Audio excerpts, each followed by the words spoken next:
Okay. Something to follow anyway. What I was telling y'all about, I'll send y'all the link a little bit later. I'll make sure you get some information. And Beth, right? And you did you do okay the first day? Felt like right. Yeah, you came back. Okay, so what we're going to do is today what we're going to do is we're going to work on a couple things that concepts first, and then we will try to put them in practice. A lot of times in Tai Chi, one of the concepts is frame and floating. Okay, it's a integration of yourself of a frame. Okay, and then also floating, and it's always between that yin and yang that you're working. The yang, the frame, is when it's kind of firm. Okay. Now, do any of you dance at all, or partner dance, things like that? Okay, so I would do, for example, the only dance I really practice at quite a bit is the West Coast swing. Okay, and one of the things with, for example, the West Coast swing, as a leader, you have to practice your steps, right? You have to get in there and practice your steps and do your counting.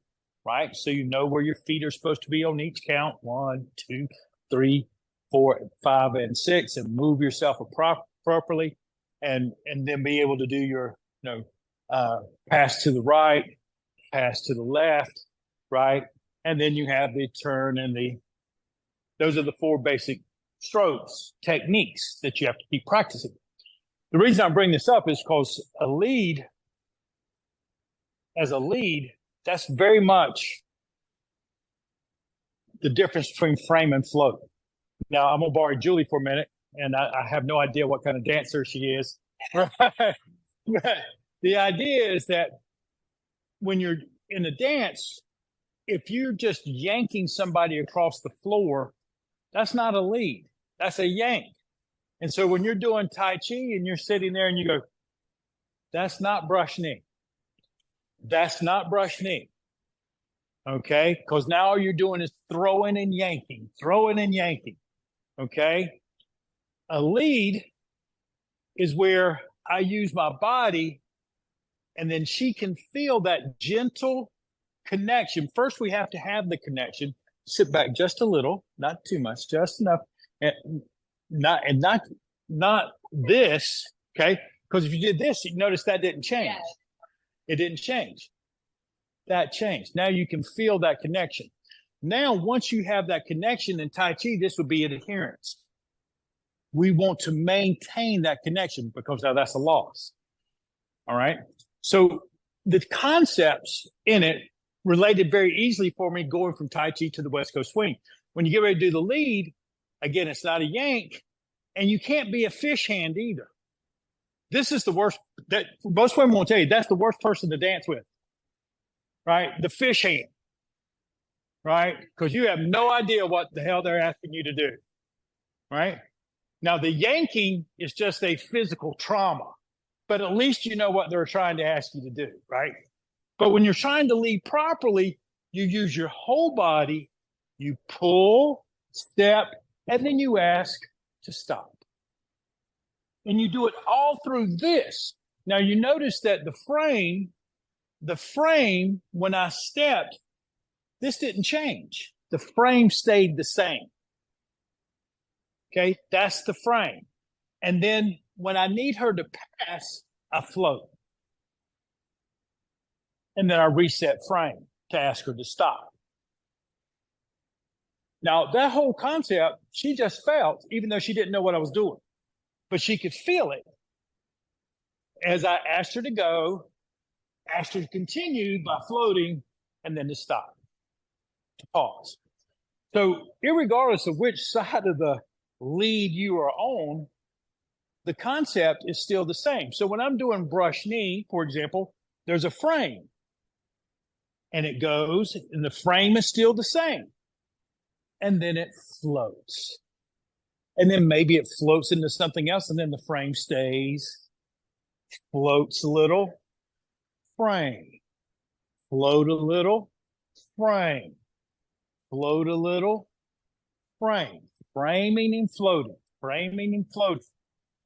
It's how you learn to use the Tai Chi, because when you feel pressure coming, you float a little and then you frame. What technique was that? Just did it the other day, parting horse's bane. And all I did is that as I feel the pressure, because Tai Chi likes to use the teaching of don't meet forces with forces. Doesn't mean you're a wussy, right? And it doesn't mean you're backing away. What it means is that if she's pushing on me, I'm not going to sit here and go, no, I'm not going to go. No, I'm not going to go. Now we look like two old goats just pushing heads with each other on the side of a mountain. Now, if I'm dominant, then I might just say, no, you ain't got it today, right? But if I feel her force coming, I'll give it to her. Float, and then reestablish frame. Everything is pretty much in that sort of mindset. Now, I'm not going to take the time to take each one of you through a pass and a lead through frame and floating on the West Coast swing, but I wanted to demonstrate a little bit so that you can get those concepts kind of in your mind. Where's my frame? When do I float? And we're going to take one of the techniques and work on it. The one that needs probably the most work daily, definitely weekly, and years of regular practice will serve you well. And that's brush knee. Okay. So what we're going to do is we want to establish first the motion of the lower body. Okay. And the lower body, first, it just starts off with sliding. Okay. And how do you know if you're sliding? First, in this case, we're going to keep our feet flat on the earth and just practice having the feet shift from side to side. Notice that the emblem on my shirt isn't changing. This is what we call the sliding billboard. Okay. Slides to this side, slides to that side. Now, when you're doing Tai Chi, once you get to synchronization, you want to use your weight. Okay. Now, to do that, I'm going to turn slightly to the side that I'm shifting to. Now you can see the emblem on my shirt turn a little bit as I slide. Notice that the turn and the slide finish together. So check yourself, watch these abominations, transformations, and alterations that many people make. Slide, turn, slide, turn. Okay. We're trying to get past that a bit. We can do better than that. Finish the turn with the slide. Finish the turn with the slide. Slide with the turn.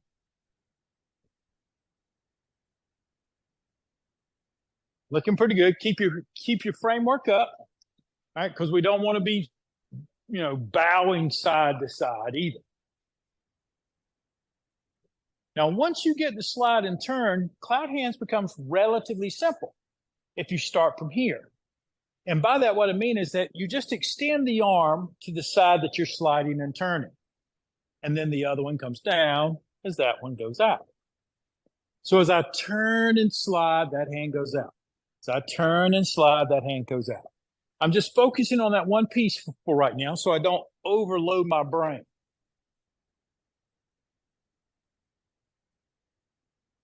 Okay?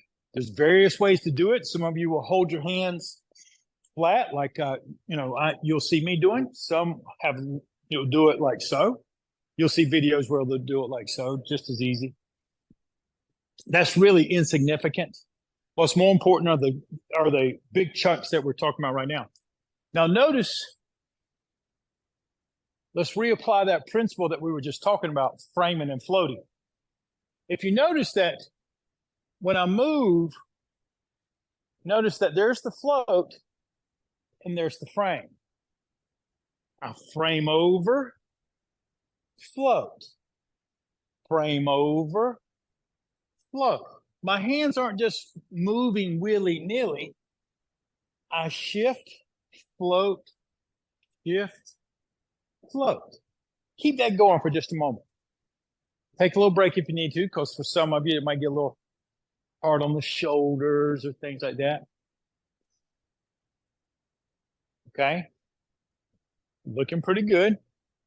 All right. So let's take a moment, just a few of the abominations again. My abomination when I first began that I had to work through was just basically I called it the transformer, right? It looked like just a machete moving through the bushes, right? Because I used to, I would bale hay, cut, prime tobacco and all that stuff around here. So everything about with my mindset was either hammering it, cutting it, something along those lines. So that was mine, the transformer. Okay. Then you have people like Carlene, who's I call the Egyptian, right? And then you have what I call the Latino version, right? And the Latino version, you'll see it every now and then, and they got all this stuff going on down in there, right? I mean, it's all moving, right? And then they try to walk with it, and it's, it almost hurts my back to watch. But it's just the opposite of my transformer version. It's, it's all over. All of those are the sort of things that you may have to work through once you get past the framework of it, right? And when the frame is right, this hand's going to be about the level of your mouth. This hand's going to be about the level of your abdomen. And the hands are, they're asynchronous. So as one's going down, the other's coming up. And then they all just shift over to the other side. Then they float. Then the frame moves them to the other side. And then eventually, though, when it gets smooth, you can't tell the difference. The only thing I want you to make sure that you do, like I said before, is that when you shift and turn, that hand that goes out should also be at the finish. So you don't want to be going like this and then throwing the hands out there. No. Boom. See how everything finished? Body, shift, arm, finish together. Then they float. Body, arm, boom, float. That's how you're looking, because anything else other than that isn't synchronized. They're not moving together.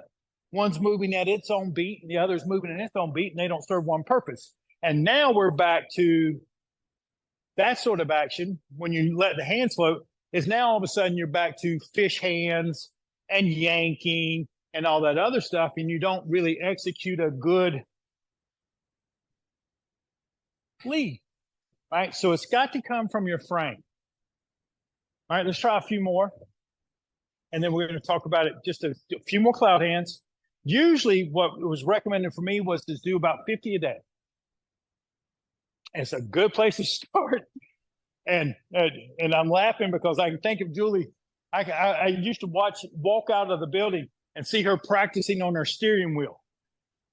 Right?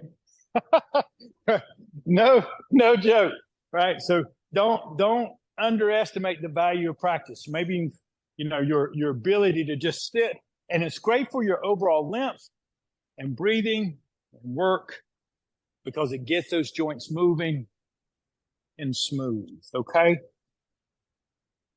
All right. So the other day we also practiced. Let's see. We did parting horse's mane, right?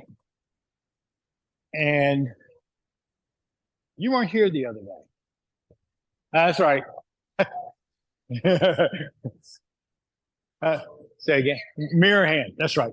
Yeah. So we practiced the mirror hands and the parting horse's mane. And so what we're going to do a little bit today is we're going to do it as a reeling silk, and then we will do it as part of the form. Now, when we say reeling silk, all of your Tai Chi should be reeling silk. And by that, it's the sensation that everything is together and smooth.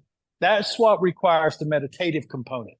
Because you can't be going, yes, I'm going to do this, and then yes, I'm going to do that. Right? Predetermined application. Yes, I'm going to chop this off, and then I'm going to chop that off. Right? And there's no reeling silk in that at all. The reeling silk is just what it sounds like. The first time my Sifu ever mentioned it, and then he hands me a book, it talks about Tai Chi Chuan as a Peng Ching Chuan. And all movements are done as if you're reeling silk. And I'm clueless about what that means. And then the next 3 pages now that was written in the Chinese, right? And then the next 3 pages was trying to explain what reeling silk is. And trying to put that in words is almost impossible, right? But the sensations are there. I try to give you examples, whether it's through dance or the one that, if you've ever seen things like a big loom, weaving things and moving things on a thin thread. Well, if it's herky jerky, the threads break. Okay, are we all together with that? So when you're moving, the thread of your Tai Chi is what you're trying to keep together. So it's all through the motion of keeping it all like it was one steady thread. Never too slow, never too fast, always steady. We don't emphasize things and do things because now we're just ripping the threads all to pieces. Okay? We all together? All right. So when we're doing that as a form, that's tough. That's tough. I mean, because now you got to know where you're going, what you're doing, keep your mind right, all that stuff. To simplify it, we practice it usually as a single exercise, just like we just did with cloud hands. Just practicing it, shifting back and forth, and try to get that reeling silk feeling inside of you. Good. All right. So now to do that with parting horse's mane, I'm going to turn. Now, Mary, can you see me through the mirror here? Yeah, it's just not your feet. I can see your feet in the mirror, though. Okay. Yeah, you won't need to see my feet for this, though.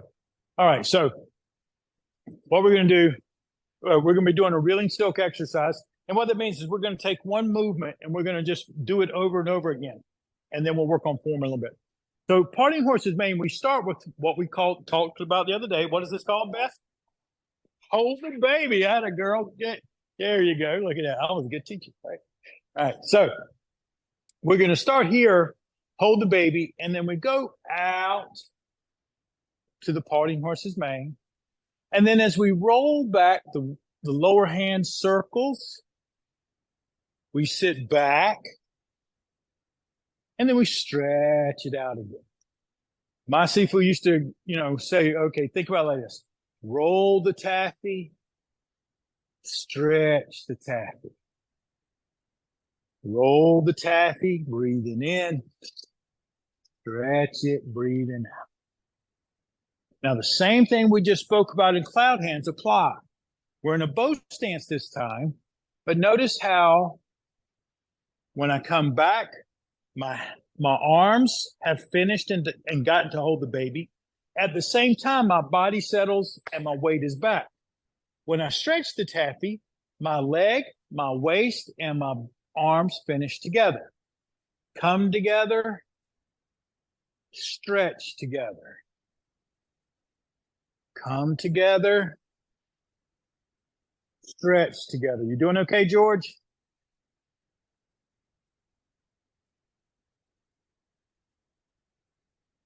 When you roll back, the arms just float up and to hold the baby.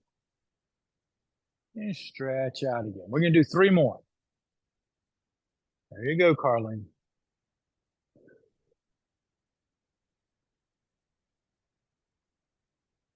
Yep, looking good. 1 more.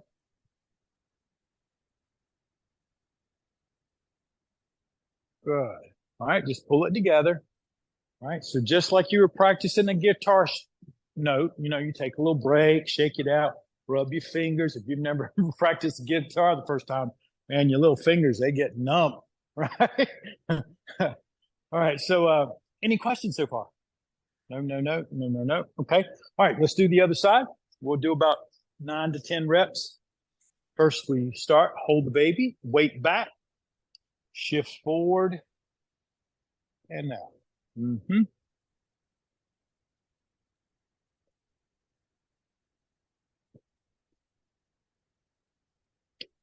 There we go. 3. Always take your time. You got all the time you need.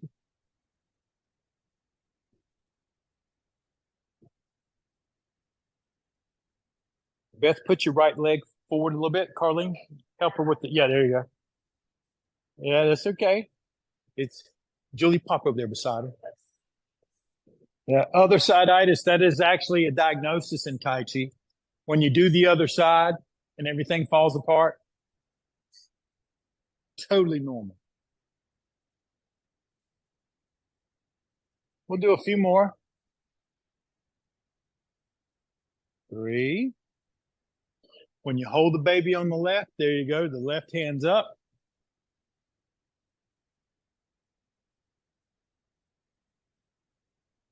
Last one. Good. Shake it out real quick. Okay. What stance were we just in? Bow. Very good.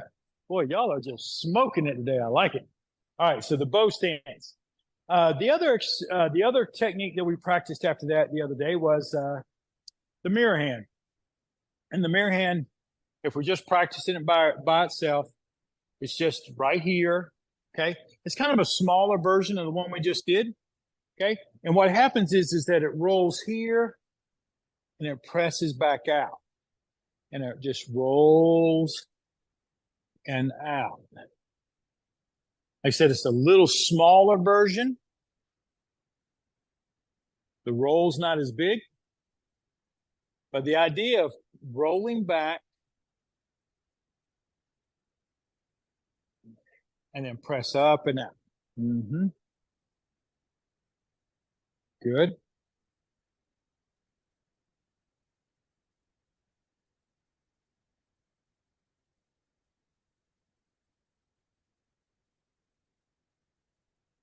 Three more. 3, 2, 1. Okay. We're going to do the other side.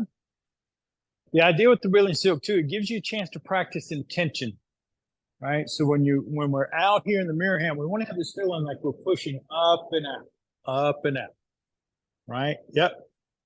And then when we sit back, we're just going to roll the wrist a little bit and then press up and out. When I finish, notice how it's up by my nose. Good. And then I'm going to roll back, press up and out. There you go. Good. 2,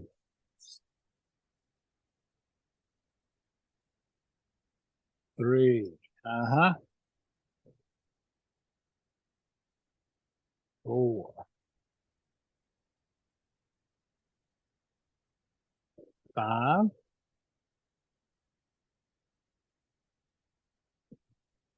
6. You're doing good, Beth. 2 more. 8,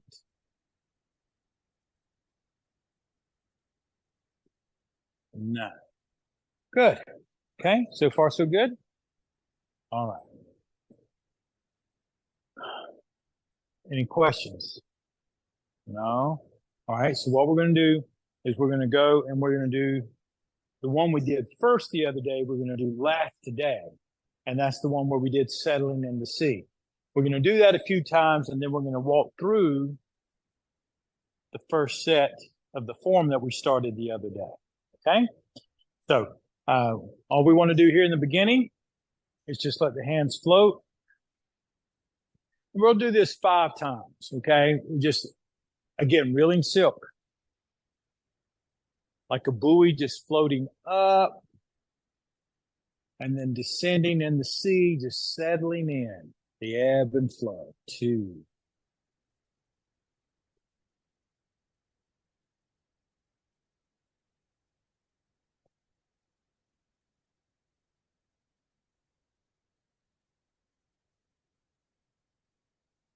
Good. One more time. And this time when you settle, stay there. We're going to take 5 breaths.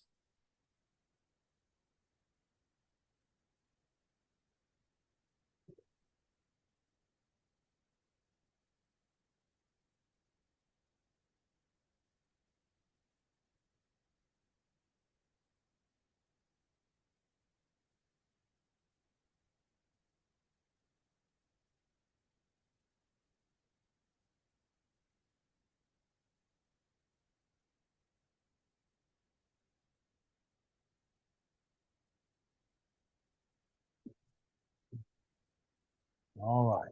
This time as you exhale, I'd like for you to shift your weight and hold the baby on the right side. Breathe in.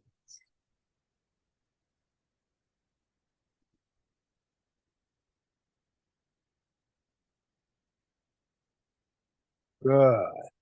Hold the baby. Step out toward the right.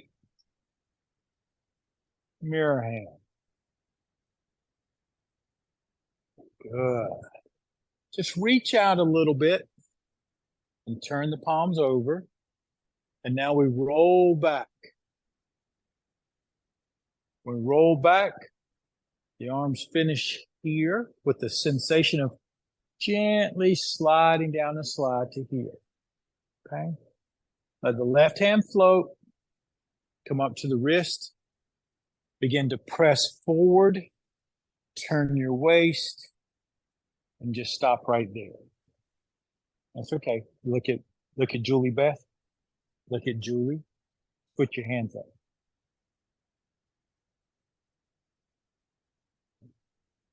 Okay. Let's take a little break. Any questions now? No. Okay.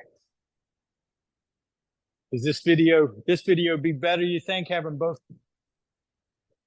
directions? You got the mirror cheat, basically. Yeah, in the little video. Well, that video that I sent you was not intended to be a teaching video. It was intended to be a reference video, right? So let's walk through that again. This time we're just going to go through. We're going to start one time, nice and easy. Shift the weight and hold the baby. Step out. Always taking our time. We hold the baby. We step out. In the mirror hand. Then you just reach out, let the hands roll over. And now you're going to sit back and let the arms finish. You turn the waist a little bit, just like so. That's good. The left hand floats up a little bit to the level of your heart. Then comes to rest down on the wrist. From here, you put the foot down, bend the knee a little bit, and off you go, pressing the weight forward. Okay, everybody stay right there. That looks good. That looks good.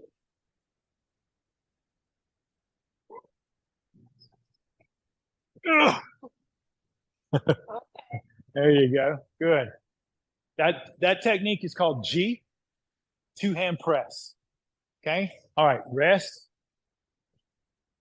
Now, a lot of times I'll just use the English phrase, but you'll have to forgive me because a lot of times I don't think about it. You know, I'll say Pong, Loi, Ji, On, right? Because that's how I learned it.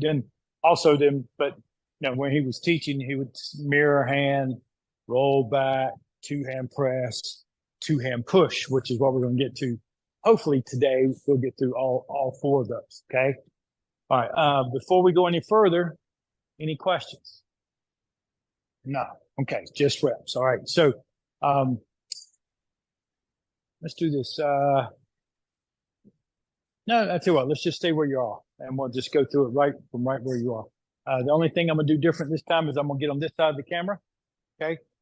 All right. So you're good, Carlene. Hands float. Settle down. Turn. And hold the baby on the left front. Step out. Remember what we spoke about. Mirror hand, up and out. Good. Then the hands roll over. And then they pull back to Loi to roll back. The left hand floats up to the wrist. And then you shift your weight. There's the frame. Good. Stay right there. Stay right here. Stay right there. Stay right there.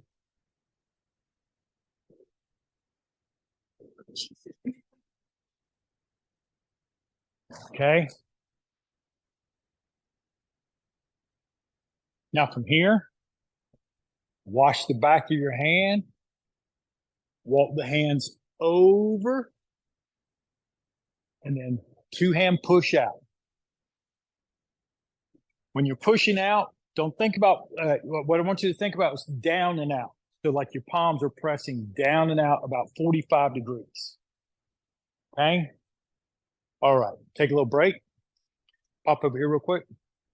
All 4 of those techniques are the primary powers, energies that you play with in Tai Chi Chuan. The first one, the up and out, is so that you can get balance up and out this way. It takes very little force. It holds your ground a little bit. Okay. So put one foot. There you go. So if she's holding her ground and I'm just trying to push her, it's much more difficult. But if I just do pung, she goes right up and out. Okay. Loi, down and back, down and back. If I just pull down, that doesn't do a whole lot. Down and back, I get a root, is what they call in Tai Chi. Her balance rocks. Okay. G is just right down the middle. It's where you feel that concaveness, right? You a lot of times can do it with just one finger, right? And then on is step over this way. On isn't a push this way resist. On is not a push this way like you're shoving a refrigerator. It's down and out. And when you go down and out, what will happen is that she'll feel the energy go through her lower back and her hips, and she can't stop it because it breaks the frame. Okay.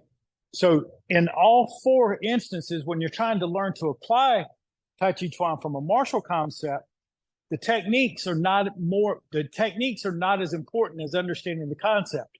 Up and out, down and out, back and down, 45 degrees. Press down the middle. Concentrate it down the middle. Okay? Because if you take a sponge and you fill it up with water and you set it there on the kitchen sink and you take your finger and just push it in the middle of the sponge, where does all the water run out? It runs out the sides, doesn't it? Sides and the bottom. It's the same concept. It doesn't take a lot if you know where to push. All right? Let's go through it one more time.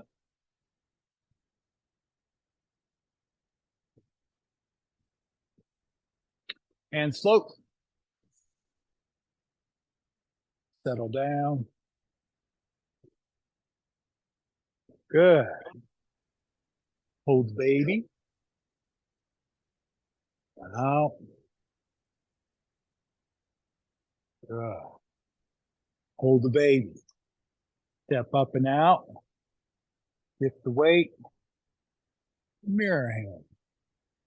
Roll the hand and roll back. Good. Left hand floats. Comes down onto the wrist. Then press forward. Good. Wash the back of your hand. Walk them across the bridge. Exhale. Push down and out. Good. Right now, we're going to put a bookmark in it. So all I want you to do is turn to the front. Bring the hands together. And put it there. Okay? All right. Give me just a moment. Mary, others, thank you for joining us.